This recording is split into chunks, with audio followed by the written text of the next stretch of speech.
Hello, beloveds, and welcome to the Black Mirror Oracle. I am Jazz. And when I was scrying in the Black Mirror earlier, I got this sort of image of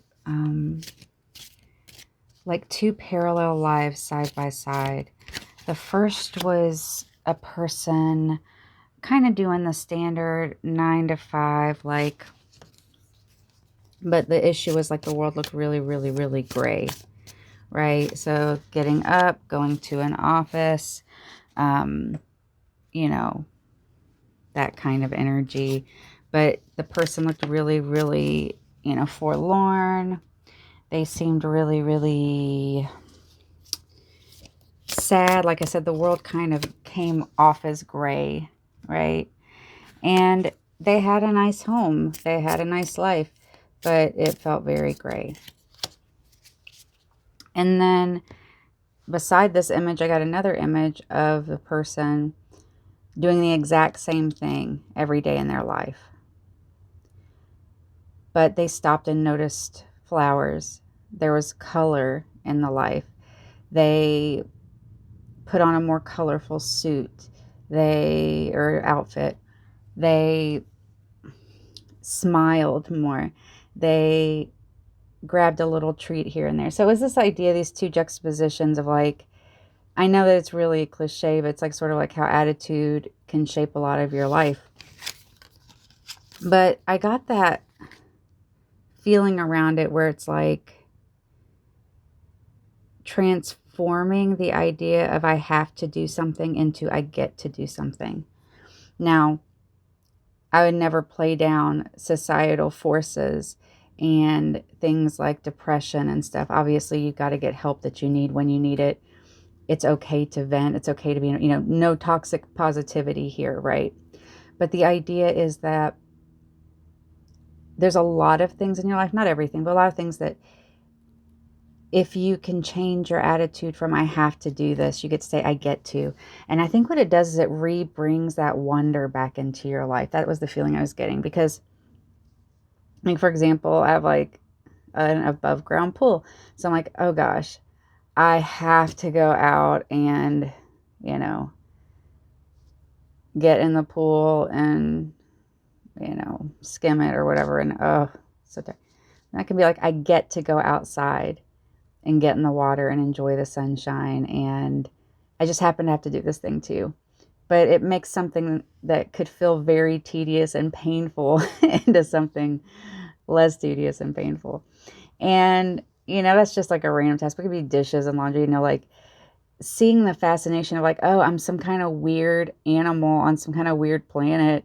And we make these things out of earthenware dishes. And now I get to rinse them off with water and stick them in some weird machine. I don't know. I feel like you can find fascination in anything.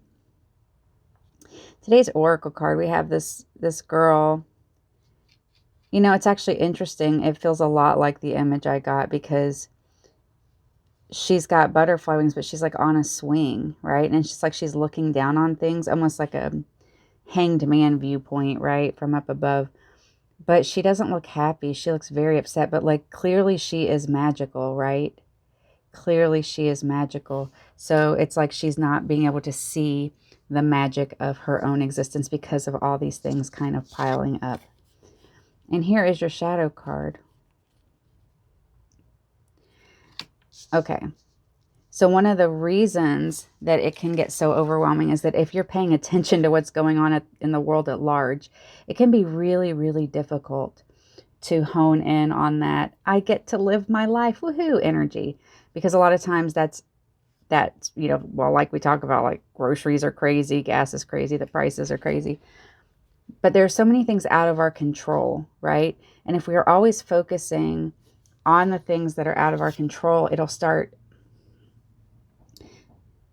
messing with our minds in a very, very intense way. In a way where that's all we can think about and that's all we can see. And so I think it's the Dalai Lama or something who said like, when there's no need to worry, because if there's something you can do about it, then do it. Then you won't have to worry. And if you can't do anything about it, then don't do anything about it. I'm sorry, and if you can't do anything about it, then there's no need to worry because it's out of your hands, right? Yeah, easier said than done. Of course, the Dalai Lama can do it. We have Goddess. I get this card so much with this. Tinkle, tinkle, tinkle, my puppy's little feet. My little Andromeda. She's always got to check on me, so I always get to hear her tinkle, tinkle, tinkle, little feet. All right, with this energy, once again, this actually looks like the same thing, right? Like the two versions of the same life, right? The mirror. And it's okay. You're not going to like perfectly live in one or the other forever, right? You're going to go back and forth. That's the nature of being alive and doing different things. But, be gentle on yourself. The Goddess is remembering that life, that you are the divine manifest. So life is supposed to be interesting and fun and weird. And even the unpleasant parts are part of your journey, right? We can't understand the sensation of softness without the comparison of something hard. And I'm never saying that like negative experiences, things that people do to each other is like justified or anything. I'm just saying that it's all relative. It's all on a scale. And, we're all you're doing the best that you can, and that's fine. That's enough, right? For the things you can do, say, ooh, I get to do this. Wow, I get to live today. The path is lit. The path is lit. It's lit. Wow. She's really, really... Are you okay? You're going to have to wait. I'm doing a reading, sweetie. Silly Andromeda. Trust in divine timing. Trust yourself, too. Trust yourself, too. Trust getting the help you need. Trust your ability to see your opportunities.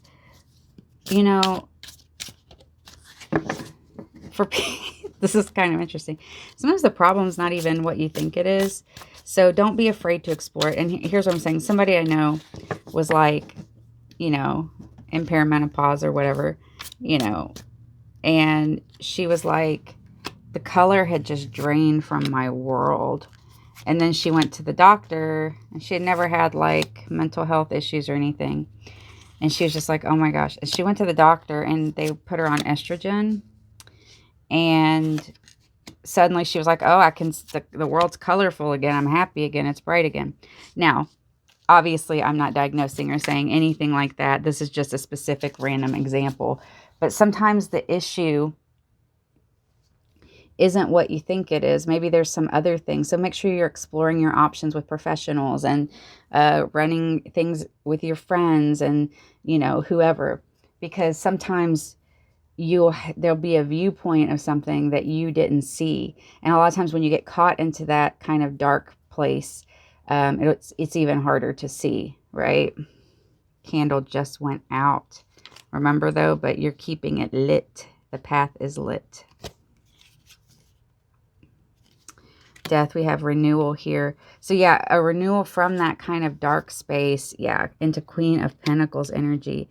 Mastery over your physical life, but with an emotional edge to it. 10 of Pentacles. We have a lot of success energy, feeling really good about life, getting what you need. The Star. Wow, with Death and the Star here. We have a transmutation. This is a transformative moment. And from that sort of gray, black and white gray world, into the gentleness of seeing things how they are. Okay, now we have the Knight of Swords.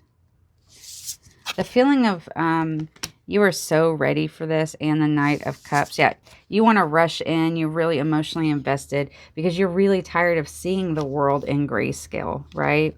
You're ready to cut through and see again, because see, you were blinded to the beauty. And this is where it comes down, like whimsical things, fun things, interesting things. What made you giggle as a child? What used to make you laugh so hard? And you know, on the scale of consciousness, If the bottom is like despair and up here is like enlightenment or whatever, you're not going to just be like, oh, I'm going to play Legos like I did as a kid and go from despair to this.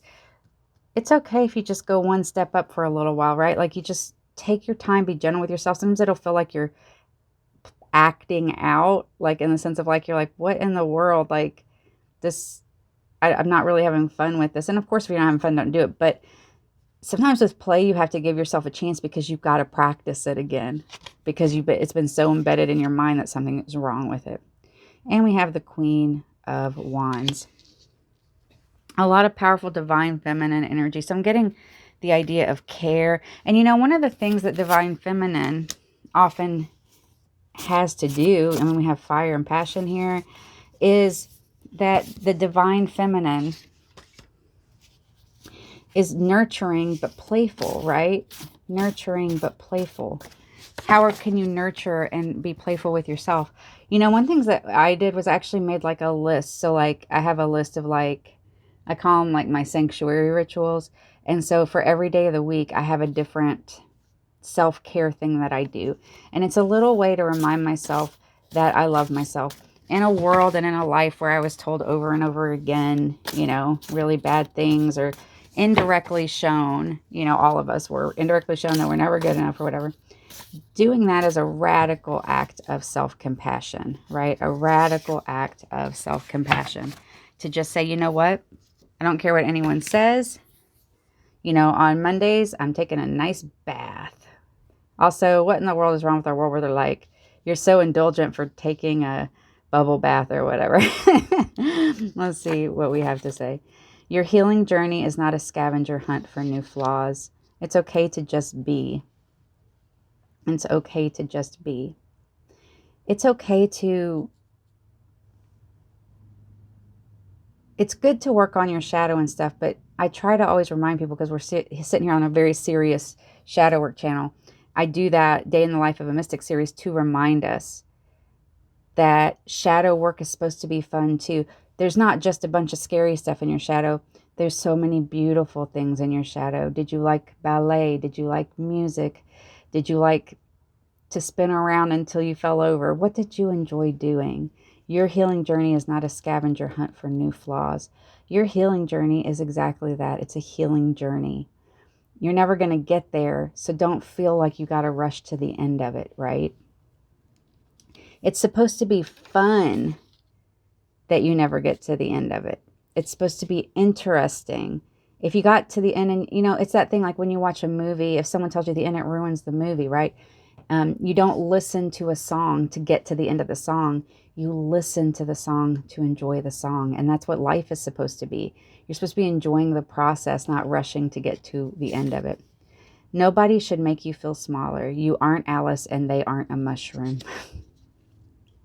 I love that one too, because I was just saying earlier, like how, growing up for me, I was taught that, I was never enough. And if you've ever felt that way, loving and caring about yourself is so important. There's a funny thing. I had a friend who was like, oh, whenever I tell myself mean things about myself, I say something like, oh, whatever the name is, Chad or whatever. Shut up, Chad, whatever. Shut up, Susie, whatever. Like naming that part in your head, the one that's like, because that's not your voice. You're not sitting there. When you were a little kid, you weren't like, I hate myself. I hate myself. When you were a little kid, you were probably like, I love my life. And then someone else made you feel like something was wrong with you. And then you started feeling smaller and smaller. And then another thing I started doing is, I don't know if you're familiar with Gnosticism, but there's this idea of archons or thought forms that get in your head. And basically like societal constructs or societal thought forms. And so I started saying, when I start saying like, oh my gosh, Jazz, you're so stupid, why'd you do that? I'm like, an archon would say that. An archon would say that. An archon would say that. I'm not saying that to myself. And then it helps you be like, okay, that's not my own voice. That's not me. That's some weird programming. That's some weird, junk that was planted in my head as a kid. Nope, not going there. I'm not going to feel smaller. I'm not going to be made to feel smaller over some made-up societal rules that says, I don't know, whatever the thing is that makes you feel small. It's usually something really actually really small too. Like, oh, you don't wear your hair long, you wear your hair short and it should be long, or vice versa. It's weird because, like, for guys, it's supposed to be that their hair is short, and for girls, it's supposed to be long, and it's just weird, right? It's all made up.